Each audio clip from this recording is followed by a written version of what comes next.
Hello student, good morning, Meenati madam. Students, today we have to see the test of Science 2 in Bridge course.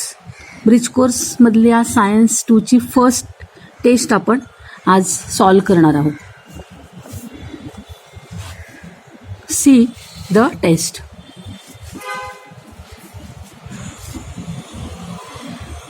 See the first question. Answer the following questions in one sentences. एका वाक्यात आपल्याला उत्तर लिहायचे. First question is what is heredity?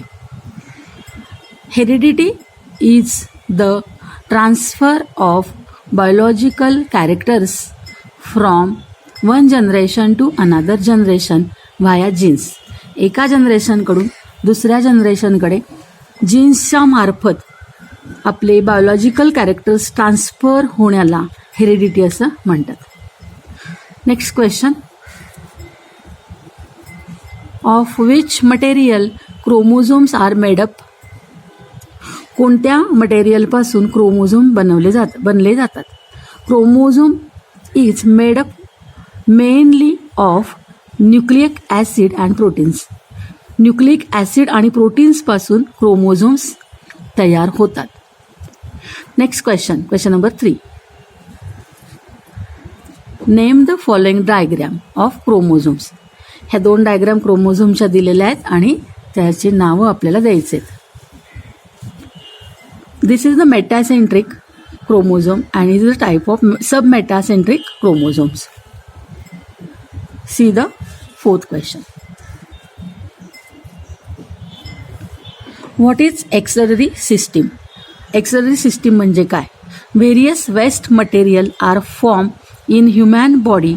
Removal of body this wastage from the body is called as exertion.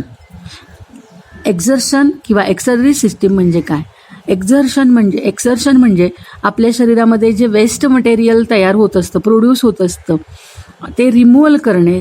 ते removal करण्यासाठी जी system असते त्याला axillary system म्हणतात आणि जी प्रोसेस असते त्या प्रोसेसला एक्झर्शन असं म्हणतात.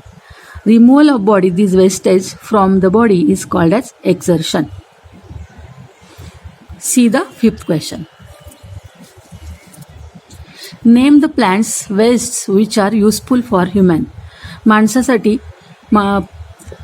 प्लांटचे जे वेस्टेज आहेत ते कोणते उपयोगी आहेत? माणसाला उपयोगी असणारे वनस्पतींचे वेस्टेज टाकाऊ पदार्थ कोणते आहेत?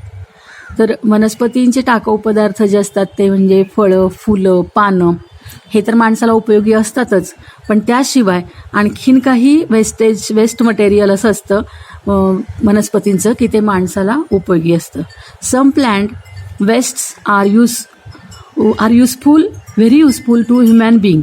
माणसाला अतिशय उपयुक्त असणारे प्लांट वेस्टेज कोणते बघा. फॉर एक्झाम्पल रबर लॅटेक्स म्हणजे रबराचा चीक. ह्या रबराच्या झाडातून तो जो चीक बाहेर पडतो त्याच्यापासून रबर बनवलं जातं आणि रबरी वस्तू बनवल्या जातात. गम म्हणजे डिंक जो आहे नॅचरल डिंक तो झाडापासून आपल्याला मिळतो. नंतर रेझिन्स म्हणजे राळ, डिंकासारखाच तो पदार्थ असतो राळ, तोही माणसाला उपयोगी असतो. आणि essential oil like eucalyptus or sandalwood oil. Eucalyptus म्हणजे निलगिरीचं तेल हे निलगिरीच्या झाडातून वेस्ट मटेरियल म्हणून बाहेर टाकलं जातं आणि ते माणसाला उपयुक्त आहे. त्याचबरोबर सँडलवूड चंदनाच्या झाडापासून जे ऑइल बाहेर टाकलं जातं ते सुद्धा माणसाला उपयुक्त असं आहे. 6th क्वेश्चन बघा. State true or false. चूक का बरोबर ओळखायचं आहे. सेंटेन्स दिलेलं आहे आपल्याला पहा. The process of separating the nitrogenous waste from blood with the help of the machine is called dialysis. रक्तामधून नायट्रोजिनियस वेस्ट जे आहे ते बाहेर काढण्याच्या प्रोसेसला, सेपरेट करण्याच्या प्रोसेसला डायलिसिस म्हणतात. तर हे सेंटेन्स ट्रू सेंटेन्स आहे, कारण रक्तातून घातक पदार्थ बाहेर काढण्यासाठी जी प्रोसेस वापरली जाते तिला डायलिसिस असं म्हणतात. हे करेक्ट आन्सर आहे.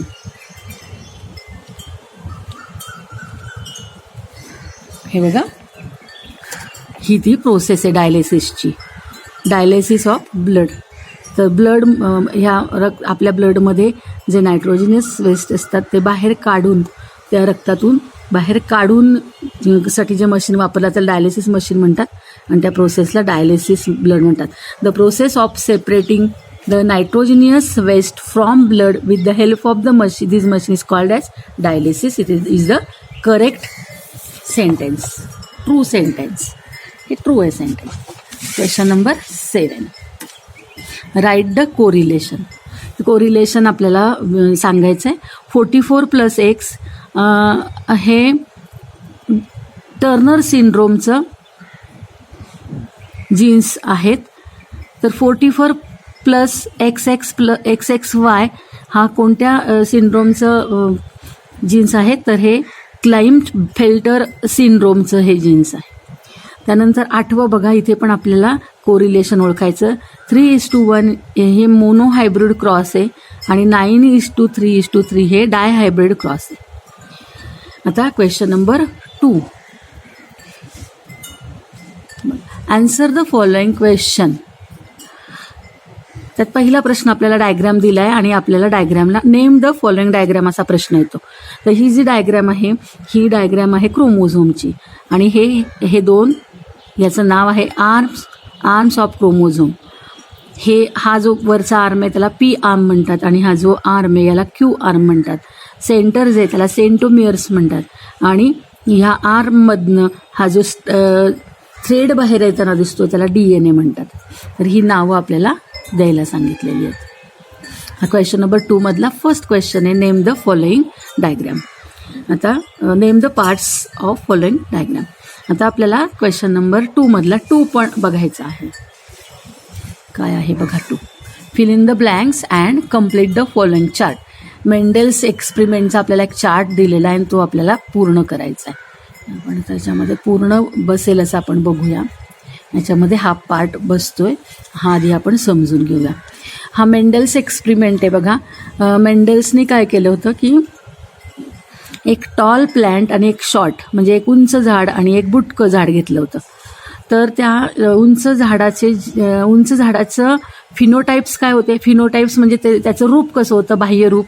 तर एका झाडाचं बाह्य रूप होतं टॉल आणि दुसऱ्या झाडाचं बाह्य रूप होतं शॉर्ट आणि त्याला फिनोटाइप म्हणतात. फिनोटाइप म्हणजे बाह्य रूप. आणि हे काय आहे? हे दोन्ही झाडं काय आहेत? तर पॅरेंटल जनरेशन आहे. म्हणजे याला आपण आई वडील म्हणूया, पॅरेंट्स आहेत हे. या पॅरेंट्सपासून नवीन झाड तयार होणार आहे. तर ही प्रोसेस सगळी आपण न्यू जनरेशन कसं तयार होतं आणि त्या न्यू जनरेशनमध्ये पॅरेंट्सचे कसे गुण असतात ते आपण पाहणार आहोत. तर टॉल आणि शॉर्ट हे कोण आहेत? तर त्याचे स्वरूप आहे, बाह्य रूप आहे म्हणून त्याला फिनोटाइप म्हणतात. आता टॉलला जे जीन्स आहेत त्याला आपण कॅपिटल टी हे त्याला आपण त्याचे जीन्स बघितले होते. त्यानंतर शॉर्टचे जे जीन्स आहेत त्याला आपण स्मॉल टी नाव दिलेलं आहे. पेअरनी जीन्स असतात. तर ह्या जीन्सला टॉल जीन्सला आपण कॅपिटल हे नाव दिलं आणि शॉर्टला स्मॉल टी नाव दिलं आहे. तर हे कॅपिटल टी स्मॉल टी हे काय आहे? तर या झाडांचे हे प्लांटचे काय आहेत? जीन्स आहेत आणि म्हणून त्यांना जिनोटाइप म्हणतात. हे फिनोटाइप्स आहे कारण हे स्वरूप आहे आणि हे जीन्स आहे म्हणून त्यांना जिनोटाइप म्हणायचं. आता हे जे जीन्स आहेत ज्या वेळेस क्रॉसिंग होताना हे जीन्स वेगळे होतात. म्हणजे हे जे दोन आहेत पेअर मधला एक वेगळा होतो. तर यातले टी मधले वेगळे झाले तर काय येतील? कॅपिटल टी असे होईल. म्हणजे इथे एक टी अजून हा असा एक, हे असे वेगळे झाले आणि यातून स्मॉल टी असे वेगळे होतात. म्हणजे याचे गॅमेट्स, त्याला गॅमेट्स म्हणतात. हे वेगळे झाल्यावर याला काय म्हणतात? याचे गॅमेट्स कोण आहेत? तर कॅपिटल टी आणि याचे गॅमेट्स कोण आहेत? स्मॉल टी आहेत. तर हे झाले गॅमेट्स. आता यांचं काय होणार? क्रॉसिंग होणार. तर क्रॉसिंग झाल्यानंतर यातला एक आणि यातला एक एकत्र आला. समजा हा आणि हा एकत्र आला तर कॅपिटल टी स्मॉल टी, किंवा हा आणि हा एकत्र आला तरी कॅपिटल टी स्मॉल टी, किंवा हा आणि हा एकत्र आला तरी कॅपिटल टी स्मॉल टी. आणि म्हणून इथं आपण एक घेतलं तरी चालते. तर मग हे कॅपिटल टी स्मॉल टी हे काय आहेत? तर ह्या दोघांचे काय आहेत? क्रॉसिंग झाल्यानंतरचे त्याचे जीन्स आहेत ते. तर ही नवीन जनरेशन तयार होते. म्हणजे हे आईवडिलांपासून हे नवीन प्लॅन्ट तयार झालं, तर याला फर्स्ट फिलियल जनरेशन असं म्हणायचं. फिलियल जनरेशन म्हणजे नवीन पिढीचं, तर हे फर्स्ट फिलियल जनरेशन आहे, हे फर्स्ट पॅरेंटल जनरेशन आहे. तर हे जे झाड तयार होईल, या झाडामध्ये कोणते जीन्स आलेले आहेत? Capital T, small T. आता कॅपिटल टी आणि स्मॉल टी याच्यामध्ये डॉमिनंट प्रभावी कोण आहे? तर कॅपिटल टी. आणि म्हणून ह्या झाडामध्ये जे लक्षणं कॅरेक्टरिस्टिक दिसणार आहेत, हे कॅरेक्टर कोणाचे असणार आहेत? तर ह्या टीचे म्हणजे उंच झाडाचे. म्हणजे हे नवीन तयार झालेलं जे झाड आहे त्याच्यामध्ये हे जीन्स असल्यामुळे, हे डॉमिनंट असल्यामुळे, प्रभावी असल्यामुळे नवीन तयार होणारं झाड पण कसं असणार आहे? टॉल असणार आहे. तर हे कॅपिटल टी, स्मॉल टी म्हणजे हे फिलियल जनरेशन. हे फिनोटाईप, याचा फिनोटाईप काय असणार आहे? टॉल. म्हणजे फिनोटाईप म्हणजे त्याचं दिसणं कसं असणार आहे? टॉल. दोन्ही जर स्मॉल टी आले असते तरच तो शॉर्ट झाला असता, हे लक्षात. पण दोन्ही स्मॉल टी इथे येणं शक्य नाही, कारण इकडे कॅपिटल टी. तर फर्स्ट फिलियल जनरेशनमध्ये फिनोटाईप काय आलेला आहे? उंच. म्हणजे ह्या दोघांपासून जे झाड तयार झालंय, प्लॅन्ट तयार झालंय, ते प्लॅन्ट कसं आहे? उंच झाड आहे. आता हे उंच जे झाड तयार झाले, कॅपिटल टी, स्मॉल टी, तर अशी यांचंच इथे कॅपिटल टी, इथे स्मॉल टी तयार झाला आहे. तर असंच आपण ह्या दोघांचं जर घेतलं तर अजून एक कॅपिटल टी, स्मॉल टी तयार होऊ शकतो. ह्या दोघांचा एक, ह्या दोघांचा दुसरा, नंतर ह्या दोघांचा, असे 4 इथे तयार होऊ शकतात. तर हा कॅपिटल टी, स्मॉल टी अजून एक समजा हा तयार झालेला आहे. आता नेक्स्ट जनरेशनसाठी, नेक्स्ट क्रॉसिंगसाठी काय केलं मेंडलनी? तर ह्या दोघांचं परत क्रॉसिंग घडवून आणलं. तर एकाच झाडाचे हे दोघं आहेत आणि एकाच झाडाच्या दोन्ही प्लॅन्ट, एकाच झाडापासून नवीन जनरेशन झालेले दोन्ही प्लॅन्ट जे आहेत, दोन्ही टॉल आहेत, ते यांच्यापासून परत क्रॉसिंग केलं. तर हे झालं. नंतर परत क्रॉसिंग केलेलं आहे, फर्स्ट क्रॉसिंग झालेलं आहे. नंतर पुन्हा क्रॉसिंग करण्यासाठी हे दोघं निवडले, तर ह्याला पॅरेंटल जनरेशन P2 म्हणायचं. तर हे दुसरं जनरेशन आहे. तर इथं काय केलेलं आहे? Selfing in F1. F1मध्ये जे दोन हे तयार झालेत, यांच्याशीच पुन्हा काय केलेलं आहे? याचं पुन्हा याच्याशीच काय केलेलं आहे? क्रॉसिंग केलेलं आहे. मग आता इथे 2 झाडं जी घेतलेली आहेत, इथे जी 2 झाडं घेतलेली आहेत, parental generation P2, selfing in F1, याचा अर्थ काय होतो? की नवीन जनरेशन, सेकंड जनरेशन करण्यासाठी फिलियलमध्ये जे प्लॅन्ट आलेलं आहे, फिनोटाईप आहे त्याचं टॉल, ह्याच प्लॅन्टचं पुन्हा स्वतःशीच काय केलेलं आहे? क्रॉसिंग केलं आहे. त्याला सेल्फिंग इन F1 म्हणतात. म्हणजे 2 झाडं जी निवडलेली आहेत, कॅपिटल टी, स्मॉल टीची, म्हणजे हे त्याच्याशीच पुन्हा त्याचं क्रॉसिंग केलेलं आहे. आता इथे 2 झाडं निवडलेली, दोन्ही कशी आहेत? टॉल आहेत. का? कारण की त्याचा फिनोटाईप टी टॉल का आहे? कारण त्याचा जिनोटाईप आहे capital T, small T, capital T, small T. आणि कॅपिटल टी आला की तो काय झाला? टॉल झाला. इथे पण कॅपिटल टी, तो काय झाला? टॉल झाला. आता capital T, small T, capital T, small T यांचे गॅमेट्स तयार करायचे. तर गॅमेट्स म्हणजे हे सेपरेट होतं. हा कॅपिटल टी आणि हा स्मॉल टी हे काय झाले? सेपरेट झाले. आता हे सेपरेट झाल्यानंतर त्यांना आपण काय म्हणतो? गॅमेट्स म्हणतो. तर इथे सुद्धा हे सेपरेट झाले, हे काय झाले? गॅमेट्स झाले. आता किती गॅमेट आहेत? 1, 2, 3, 4. हे दोघं कुणाचे आहेत? तर एकाच प्लॅन्टचे आहेत आणि हे दोघं एका प्लॅन्टचे. समजा आपण या प्लॅन्टला मेल प्लॅन्ट म्हणूया. तर मेल प्लॅन्ट जो आहे, मेल गॅमेट्स, हे मेल गॅमेट्स म्हणूया आपण. मेल गॅमेट्स हे कॅपिटल टी, स्मॉल टी. आणि याला फिमेल गॅमेट्स म्हणूया आपण, कॅपिटल टी, स्मॉल टी. मग हे झाले फिमेल गॅमेट्स. म्हणजे हे फिमेल गॅमेट्स आहे आणि हे मेल गॅमेट्स आहे. आता यांचं परत क्रॉसिंग करायचं झालं तर क्रॉसिंगचे पर्याय किती आहेत बघा. तर त्याच्या क्रॉसिंगचा पहिला पर्याय हे दोघांचं क्रॉसिंग होईल. या दोघांचं जर क्रॉसिंग झालं तर नवीन प्लॅन्ट कसा असणार आहे? त्याच्याकडे कोणते जीन्स असणार आहे? Capital T. आता कॅपिटल टी म्हणजे ते झाड कसं असणार आहे? टॉल, उंच. आता समजा फिमेलचा हा कॅपिटल टी आणि मेलचा हा टी, ह्या दोघांचं क्रॉसिंग झालं तर काय येणार आहेत इथं? तर इथे फिलियल जनरेशन येणार आहे कॅपिटल टी, स्मॉल टी.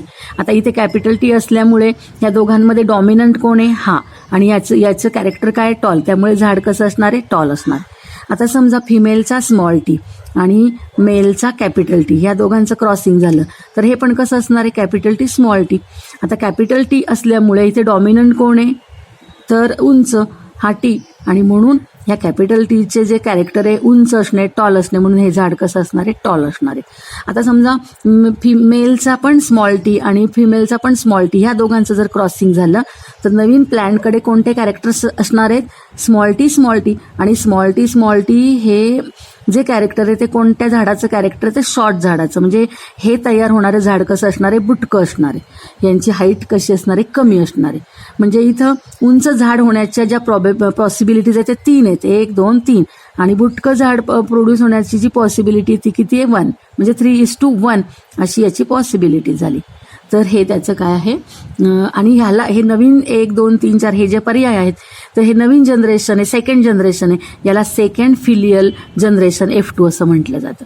अशा पद्धतीने थोडक्यात आपण मेंडल्सनी जो प्रयोग केला त्याच्यामध्ये जनरेशनमध्ये जे नवीन जनरेशन तयार होतं त्याच्यामध्ये त्याच्या पॅरेंट जनरेशनचे कसे कॅरेक्टर्स असतात हे आपल्याला इथं दिसून येतं.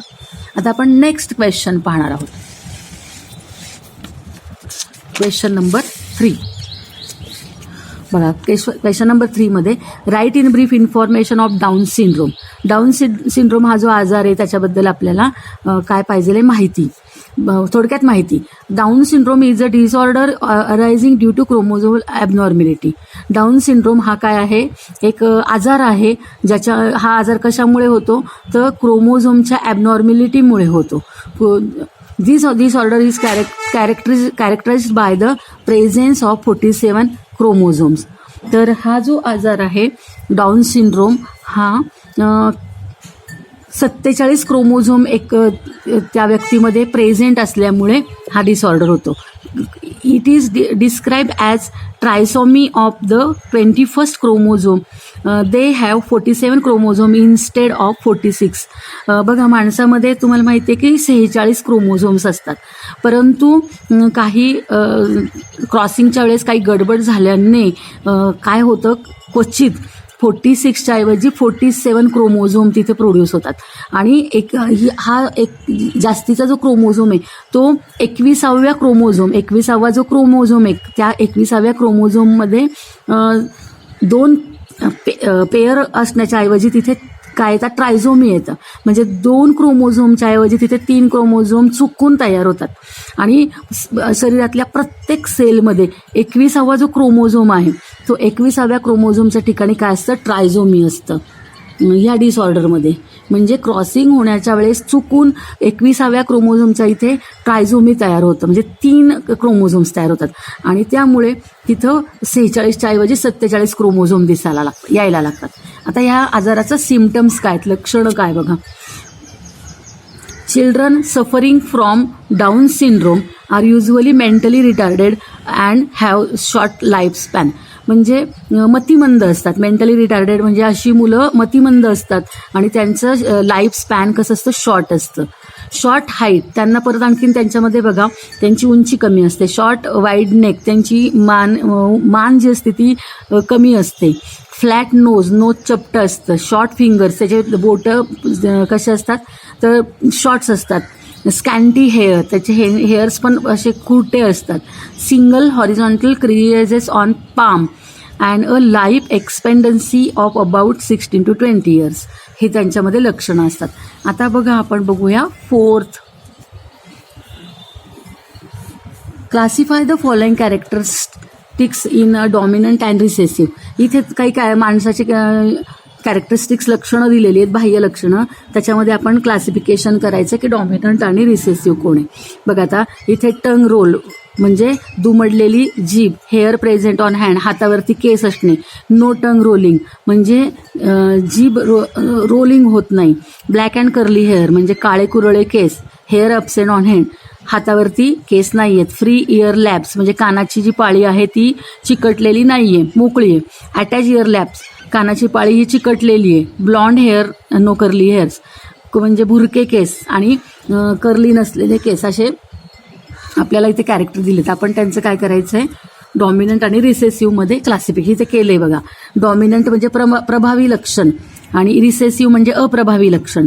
तर टंग रोल्ड म्हणजे टंग role, hair present on head, black and curly hair, free air labs, हे 4 कॅरेक्टरिस्टिक्स हे डॉमिनंटमध्ये येतात आणि रिसेसिव्हमध्ये ह्याच्या उलट characteristic, no tongue rolling, hair absent on hand, blond and no curly hairs, attach ear lobes, हे जे याच्या विरुद्ध कॅरेक्टरिस्टिक्स आहे ते रिसेसिव्हमध्ये येतात. आता आपण नेक्स्ट क्वेश्चन पाहूया. Question number 5. Identify types of RNA in following diagram. आता RNAचे 3 प्रकार आहेत, त्यांच्या डायग्राम पण आपल्याला माहिती आहे. तिथे 2 डायग्राम दिल्यात आणि आपल्याला ह्या डायग्राम कोणत्या RNAच्या आहेत ओळखायला सांगितलंय. तर ही जी डायग्राम आहे ही mRNAची डायग्राम आहे आणि ही जी डायग्राम आहे ती tRNAची डायग्राम आहे. ओके, तर आपण बघूया 6th question. There are which organs in human body are extract the waste products produced in body. आपल्या शरीरात तयार होणारे जे वेस्ट प्रॉडक्ट्स आहेत ते एक्स्ट्रॅक्ट करण्याचे कोणते ऑर्गॅन्स आपल्या शरीरामध्ये आहेत, म्हणजे टाकाऊ पदार्थ बाहेर टाकण्यासाठी आपल्या शरीरामधले जे अवयव आहेत ते कोणते आहेत. तर मेन अवयव जो आहे तो म्हणजे आपला kidney. Kidney are the main organ for excretion of waste product. किडनीतून युरिन बाहेर पडलं जातं, तर रक्तातील वेस्टेज जे आहे ते युरिनद्वारे बाहेर टाकलं जातं रोजच्या रोज. तर दुसरं आहे also skin and lungs are excretion organ in human body. स्किनमधनं म्हणजे त्वचेतून घाम बाहेर पडत असून घामातून वेस्टेज प्रॉडक्ट्स बाहेर पडतात. लंग्समधून वेस्टेज जो कार्बन डायऑक्साईड आहे टाकाऊ पदार्थ तो बाहेर पडत असतो. आता म्हणजेच इथे बघा kidney, skin and lungs are the excretion organ in human body, हा याचा आन्सर आहे. आता आपण लास्ट क्वेश्चन बघूया 7वा. What is the reason for albinism disease. Albinism डिसीजचं रिझन काय आहे and write the symptoms of that disease. आपल्याला त्या डिसीजचं काय लिहायचं आहे, सिम्पटम्स लक्षणं पण लिहायचे.